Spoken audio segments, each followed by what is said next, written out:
Bonjour Jenny. Ah, j'ai le droit à un vœu?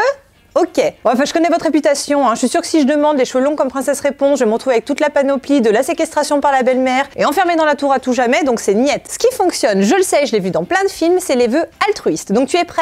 Alors, Jenny gentille, que j'aime trop à la folie, je souhaite... Quoi? Ah, pas folle la guêpe, si je le dis à voix haute, je suis sûre il va pas se réaliser.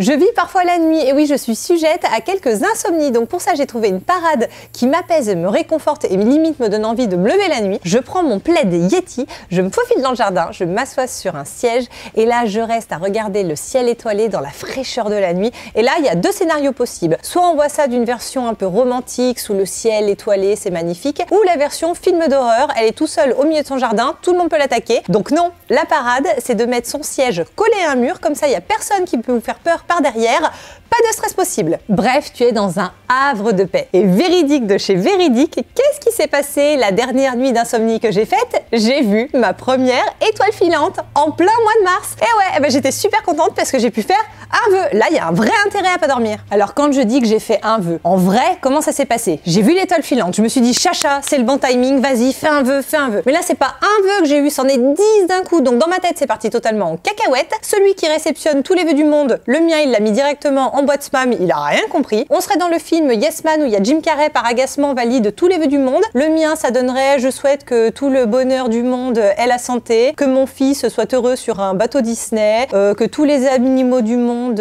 aient une réussite et que tout l'amour soit fait de petits déjeuners de gens bien habillés. Et donc, pour éviter d'attendre des événements qu'on ne maîtrise pas, comme une éventuelle pluie d'étoiles où il faudra se concentrer pour faire un vœu, il vaut mieux formuler en amont son envie, son désir, son vœu, et dans ce cas-là, faire une provocation d'action et se munir d'un porte-bonheur. Il y a du standard dans les porte-bonheur. On va retrouver le fer à cheval, la patte de lapin, le brin de muguet, et celui qui est communément recherché par tous et adoré par tous, c'est quoi? Le trèfle à 4 feuilles. Et j'ai une solution parfaite plutôt que d'éviter de passer 3-4 heures accroupi dans votre jardin entre les brins d'herbe à rechercher le fameux trèfle. Vous pouvez vous-même cultiver votre bonheur et vous apporter vous-même de la chance ou l'offrir avec ce kit trèfle à 4 feuilles à faire pousser où vous avez donc des bulbes, du terreau, un petit pot et dans quelques semaines, il vous suffira de couper votre trèfle, de le faire sécher, de le glisser dans un livre, dans un portefeuille, tendez les bras et laissez la chance venir à vous. En plus original mais qui se glissera pas forcément facilement dans le sac, il s'agit du Lucky Cat, le mannequin éco, le chat qui invite. Alors on le voit généralement plus dans les restaurants ou dans les commerces parce qu'en gros c'est le chat qui invite. Donc vous pouvez le mettre au travail ou chez vous,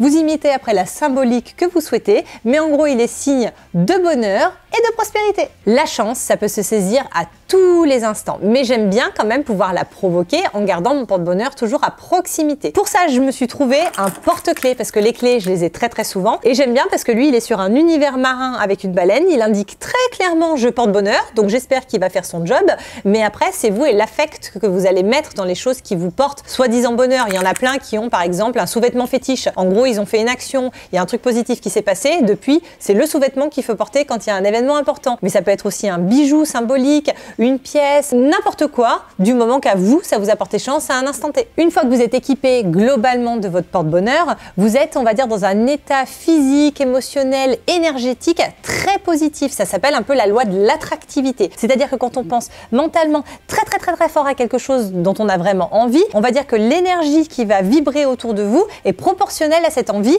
et va l'attirer. Vous me suivez? En gros, quand on veut, on peut, mais dans la limite du raisonnable. La vie, elle est plutôt bien faite, parce que même si vous n'êtes pas très porte-bonheur, la vie, par les croyances, les valeurs qu'on vous a inculquées, des superstitions que vous pouvez avoir, en fait, il y a plein d'occasions qui se multiplient dans l'année, qui sont parfois intentionnelles, mais pour lesquelles vous allez pouvoir réaliser des vœux. Exemple numéro 1, quand c'est votre anniversaire, vous faites un vœu, si vous soufflez toutes les bougies d'un seul souffle, votre vœu va se réaliser. Si vous dites un mot en même temps qu'une autre personne, que vous le touchez du petit doigt en disant « chance à moi », la chance est pour vous, vous pouvez faire un vœu. Vous êtes au milieu d'un jardin, une coccinelle se pose, bon, sur votre bras ou n'importe où sur votre corps, vous savez que vous pouvez faire un vœu. Également, si vous êtes en plein milieu d'une balade avec votre chien et que malencontreusement vous marchez dans une, voilà, avec votre pied gauche, Vous pouvez faire un vœu. Forcément, vous croisez une petite étoile filante dans le ciel, vous faites un vœu.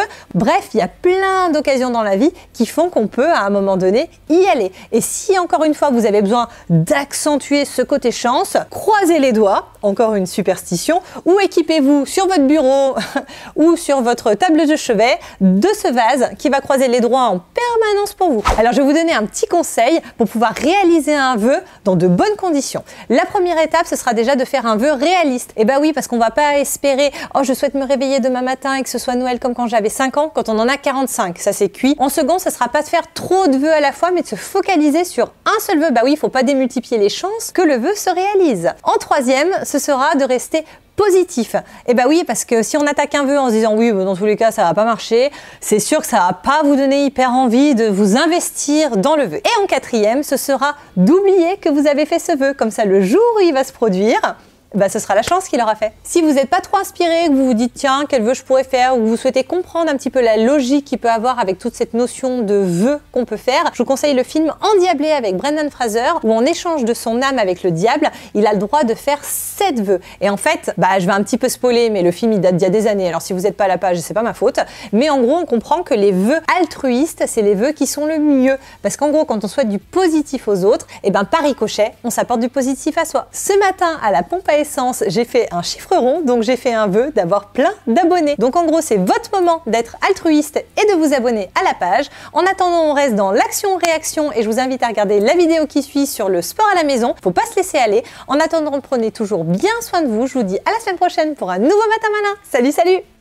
Pour éviter de chercher 200 ans en plein milieu d'un pré, comme dans Dr. Queen, femme médecin, désolé, c'est l'anecdote que j'ai eue, mais désolé. Ils cherchent pendant une nuit pour qu'il y en ait une qui tombe enceinte, ils cherchent un trèfle à 4 feuilles pendant une nuit, mais tout le village. C'était nul comme épisode. Cadeaumaestro.com